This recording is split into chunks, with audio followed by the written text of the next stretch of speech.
कक्षा 10वीं के विद्यार्थियों का आज के श्रेष्ठ हिंदी क्लासेस में स्वागत है।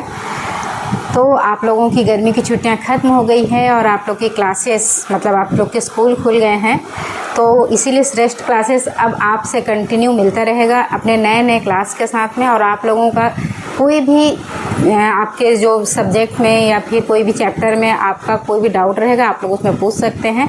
तो आज हम कक्षा 10वीं के स्पर्श का अध्याय 4 मनुष्यता कविता लेकर आए हैं, जो कि मैथिली शरण गुप्त का लिखा हुआ है। आप लोग जानते हैं कि मैथिली शरण गुप्त हिंदी के एक बहुत बड़े साहित्यकार हैं, लेकिन उससे ज़्यादा वो एक राष्ट्र कवि के तौर पे जाने जाते हैं। तो यहाँ पर उन्होंने एक कविता लिखा है मनुष्यता, और पर्सनली मुझे ये कविता अच्छी लगती है क्योंकि हम सब मनुष्य हैं, लेकिन हमारे अंदर कितनी मनुष्यता है ये बताता है कि हम कितने मनुष्य हैं। मनुष्य तो सारे हैं, लेकिन मनुष्यता के अभाव में हम मनुष्य कहलाने के योग्य हैं भी या नहीं। तो मनुष्य को कैसा होना चाहिए यही कविता के जरिए गुप्त जी बताना चाहते हैं। तो कविता के आपके बोल हैं कि विचार लो कि मृत्यु हो न मृत्यु से डरो कभी, मरो परंतु यूँ मरो कि याद जो करें सभी। कवि कह रहे हैं कि आप पहले विचार लो कि आपको एक न एक दिन मरना है, मतलब मृत्यु जो है वो शाश्वत है। ये आप और हम सब जानते हैं कि मृत्यु तो होना ही है, तो फिर मृत्यु से डरना कैसा। और मरो तो ऐसा मरो कि मरने के बाद भी लोग याद करें। तो कविता में क्या कह रहे हैं कि विचार लो कि मृत्यु हो न मृत्यु से डरो कभी, मरो परंतु यूँ मरो कि याद जो करें सभी। मतलब मृत्यु तो होना निश्चित है, परंतु ऐसी मृत्यु हो कि सभी को याद रहे। हुई न यूँ सुमृत्यु तो वृथा मरे वृथा जिए, मरा नहीं वही जो जिया न आपके लिए।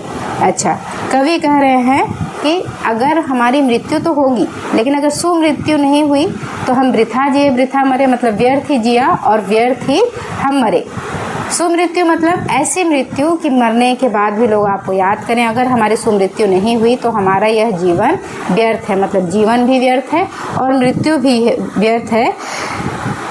मरा वही जो जिया आपके लिए, मतलब मृत्यु भी उसी की मृत्यु है जो दूसरों के लिए जीता है। मनुष्यता का पहला गुण है यही कि अगर आपने मृत्यु को भी ग्रहण किया तो ऐसी मृत्यु को ही मृत्यु माना जाएगा जो कि दूसरों के लिए जिया हो। वही पशु प्रवृत्ति है कि आप ही मरें, आप ही चरें, वही मनुष्य है जो मनुष्य के लिए मरे। अच्छा, पशु क्या करते हैं? पशु जीवन लेते हैं, खाते पीते हैं और मर जाते हैं। तो अपने आप के लिए ही पशुओं का जीवन होता है, वो अपने आप के लिए चरते हैं। अगर कोई मनुष्य भी केवल अपने आप के बारे में सोचता है, केवल अपने आप के लिए जीता है, तो वह पशु के समान ही है। मनुष्य कौन है? मनुष्य वही है जो मनुष्य के लिए मरे। तो आपके पहले कवि कह रहे हैं कि जब मृत्यु शाश्वत है, सत्य है, तो मृत्यु ऐसी होनी चाहिए कि लोग उसको याद करें। हमें मृत्यु से डरना नहीं है। और सुमृत्यु अगर नहीं होता है तो हमारा जीवन व्यर्थ है, हमने व्यर्थ ही जन्म लिया और व्यर्थ ही हमारी मृत्यु हो गई। और मरा वही है, सच में मृत्यु उसी की हुई है जो दूसरों के लिए जीता है। जो अपनों के लिए जीता है वो पशु प्रवृत्ति है, और वही मनुष्य है जो मनुष्य के लिए मरता है। अब कवि आगे कह रहे हैं कि उसी उदार की कथा सरस्वती बखानती, उसी उदार से धरा कृतार्थ भाव मानती। उदार मतलब क्या है? आपकी बड़प्पन। तो जिस व्यक्ति में बड़प्पन होता है, मतलब जो दूसरों का उपकार करता है, उदार हृदय का होता है या बड़े दिल का होता है, उसकी कथा सरस्वती भी बखानती है। और वही उदार है जो धरा कृतार्थ मानती, मतलब ऐसे व्यक्तियों की ही कृतार्थता या ऐसे व्यक्तियों का ही बड़प्पन को हमारी धरा मतलब धरती भी मानती है। उसी उदार की सदा सजीव कीर्ति पूजती, तथा उसी उदार को समस्त सृष्टि पूजती।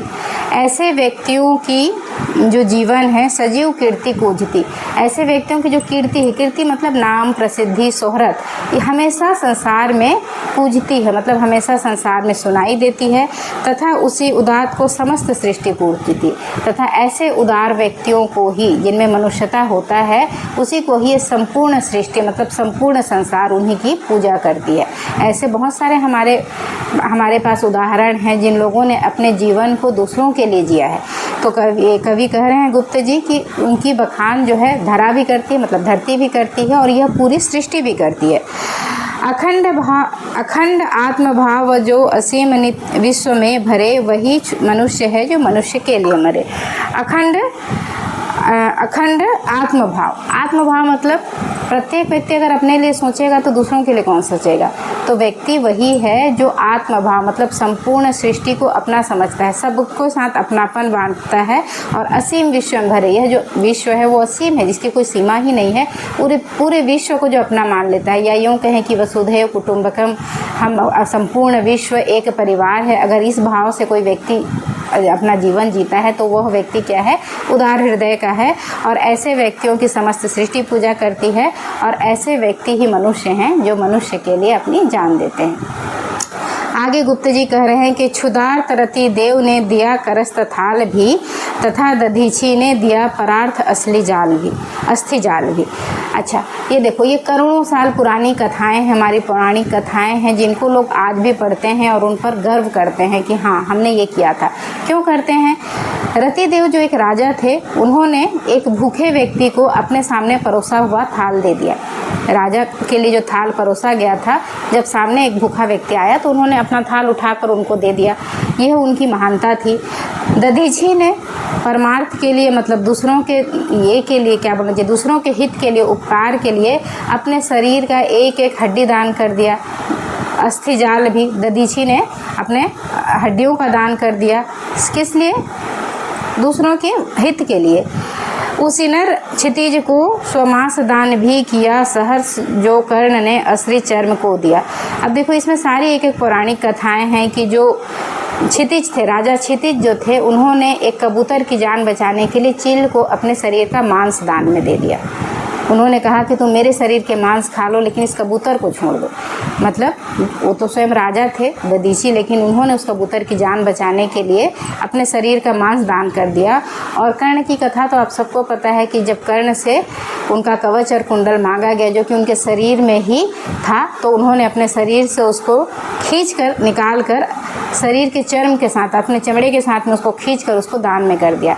तो ये सब हमारे कथाओं में या हमारे धार्मिक ग्रंथों में इनका जो उदाहरण दिया गया है, वो इसीलिए उदाहरण दिया गया है कि हमारे अंदर भी, हम भी इनके गुणों का अनुसरण कर पाएँ। तो इनका जीवन धन्य इसीलिए है, या ये महादानी इसीलिए कहलाए क्योंकि इन्होंने अपने हित के लिए नहीं, दूसरों के हित के लिए अपना जीवन तक न्यौछावर कर दिया। अनित्य देह के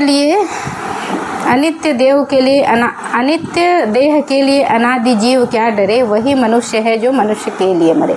गुप्त जी ने बहुत अच्छी बात की गई है कि यह जो देह है वो अनित्य है, मतलब देह हमेशा के लिए नहीं है। ये जो शरीर हमें मिला है या ये जो जीवन मिला है मनुष्य, इसको तो मृत्यु होना निश्चित है, तो इसके लिए हम क्यों डरें। अनादि मतलब हमारा जीवन का अंत निश्चित है, तो हम उस जीवन के लिए क्यों ही डरें, उस मृत्यु से क्यों डरें।